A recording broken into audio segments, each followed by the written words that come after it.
隠れなきゃ。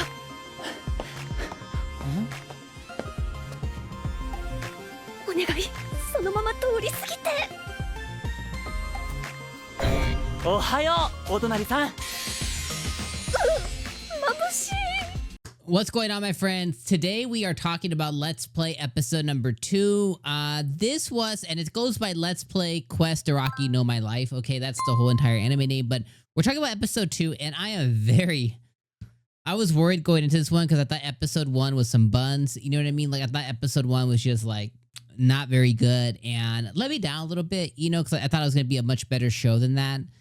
Even though our main character, Sam, has a pretty tragic backstory, being really hospitalized as a kid, going through a lot of medical stuff, you know, we didn't really spend a lot of time kind of really delving into her background. It was just like a quick tangent. We saw her background. We see who she is now. And episode 2, though, I'm pleased to say it was a much better episode. One of the things that I was looking for the most out of a comedy romance is comedy.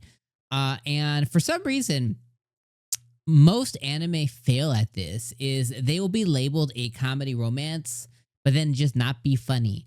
Like, you could tell that they're attempting to be funny. You could tell that they're attempting to be comedic, but more often than not, at least for my sense of humor, it's just not funny. And those moments end up being boring. Now, in episode 2, I was very pleased to see that this actually had comedic moments that actually were funny. Now, it wasn't filled to the brim with them, but I did think there were some things that were pretty funny, right? First off, you know, Sam goes out and she's walking her dog and she sees Marshall out there, no shirt, sweating to the brim, six-pack showing, and she got the heebie-jeebies. She was like, oh no, I can't right now. I can't see this young man with his shirt off, sweating all over the place. So she hides. That's funny because he finds her anyways. She leaves a note for him as her next door neighbor, like, hey, it's too loud, turn it down. And she built up the nerve to leave the note, and he sent her a note back. Sorry, you know, my sound dampening stuff is coming. Sorry about that. And she's like, oh no, he found out it's me.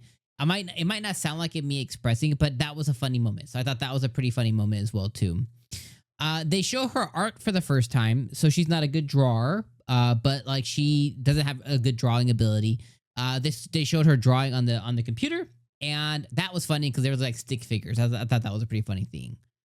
Marshall moves in. The landlady comes to kind of like, you know, welcome and whatever, and he has some boxes that have like, you know, like explicits on them. Like basically his friends went and put like, you know, bondage box, you know, don't touch. And that was a really funny moment as well too, that happened in the show as well too.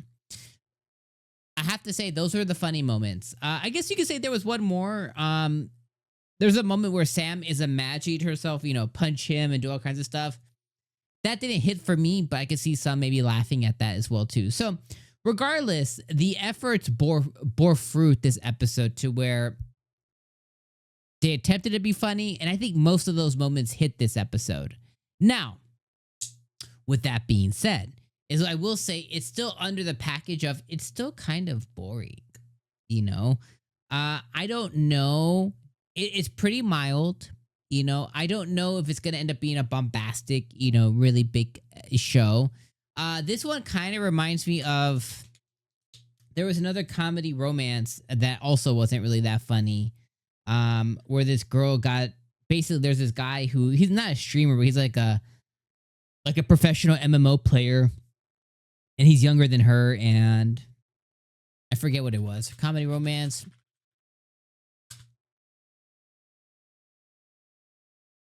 Let me see if this one comes through. MMO junkie. Oh yeah, here it is. My love story with Yamada-kun. I thought that one was pretty ass. This show reminds me of that show. Very 6 out of 10. Some episodes 5. Even the dub didn't help it. I think it got dubbed. I think me and my wife watched it because like I think I watched one episode on the channel and then me and my wife watched it and we're like, yeah, this is some doo doo. This one really reminds me of that. I don't know how much better this show's gonna get, but I will say there was at least a few redeeming, funny moments this episode. And then it ended with her knocking on Marshall's door again because she's going to finally confront him about the game that she created and whatever else. And there's some pink hair girl who answers the door, and that's where it ends on. So I will say this was a better episode. I think episode 1 was like a 5 out of 10. Wasn't very good. I think this one was still a 6 out of 10, but it was on. If I would rate the shows from 1, 1.5, 2.5, 5.5, I think this was like a 6.5 out of 10. A little better than a 6, but not quite the 7. But I think it's heading in the right direction. So next episode, guys, is to where I'm going to make a decision next episode if we keep watching or not. And when I say we, I mean me, whether you watch or not, let me know in the comments below. But for me, I'm going to make a decision. Like, do I keep watching this? Because, the goal when it comes to watching anime isn't to be bored. It's to have fun and, have a show that's like, if you want good feelings, or maybe it's negative feelings, whatever. Like maybe you watch a sad anime or something like that, but you want to, feel something and, you don't want to feel boredom. So that's for sure. So next episode, we're going to see if next episode is just as good as episode 2, I'll keep with it.